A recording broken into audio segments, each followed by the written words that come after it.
അപ്പോൾ ഗൈസ് ഞാനും ഉഷായി ഞങ്ങളെ പോണേന്നല്ലേ കുട്ടു ഹനാട് വീട്ടിൽ കയറുന്ന അവരുടെ പൂച്ചേനെ കടിക്കാമെന്ന് പറഞ്ഞ് ഹന വിളിച്ചു. അങ്ങനെ അവൻ്റെ അടുത്ത് പോയതാണ്.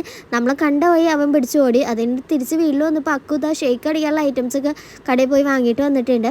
അങ്ങനെ അത് അക്കു ഷേക്ക് അടിക്കാമെന്ന് പറഞ്ഞാൽ അവൻ പണിയൊക്കെ ഏറ്റെടുത്തിട്ടുണ്ട് കേട്ടോ. പിന്നെ നിങ്ങളാരും ചാനൽ സബ്സ്ക്രൈബ് ചെയ്യാനൊന്നും മറന്നു പോകരുത് കേട്ടോ.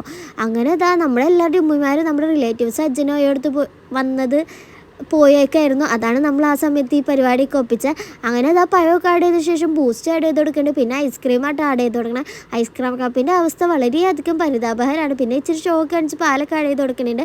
പിന്നെ നിങ്ങൾ ഓർക്കണ്ടാവും ഇതാ പഞ്ചസാര ഇറക്കാണ്ട് അടിക്കണേന്ന്. അപ്പോൾ നമുക്ക് കുറച്ചധികം ക്വാണ്ടിറ്റി അടിച്ചെടുക്കണോണ്ട് നമ്മൾ ഫസ്റ്റ് എല്ലാം മിക്സ് ഇട്ട് അടിച്ചിട്ട് ലാസ്റ്റ് പിന്നെ പാലിൽ പഞ്ചസാര ഇട്ട് അടിക്കാമെന്നുള്ള ഉദ്ദേശത്തിലായിരുന്നു. അങ്ങനെ എല്ലാം അടിച്ചിട്ട് ശേഷം നമ്മുടെ ബാലൻസ് പാൽ ഒഴിച്ചു. അപ്പോൾ ഇതാ നമ്മുടെ കാണാണ്ടായ സാർ ഇതാ ഇവിടെ എത്തിയിട്ടുണ്ട്. സാർ ഭയങ്കര ബിസി മാനാണ്. അങ്ങനെ ഷേക്ക് ഒക്കെ അടിച്ച് ലാസ്റ്റ് പഞ്ചസാരയും ചേർത്ത് അടിച്ചു. പിന്നെ ബൂസ്റ്റൊക്കെ ഇട്ട് അങ്ങോട്ട് കുടിച്ചു. നല്ല അടിപൊളി ടേസ്റ്റ്.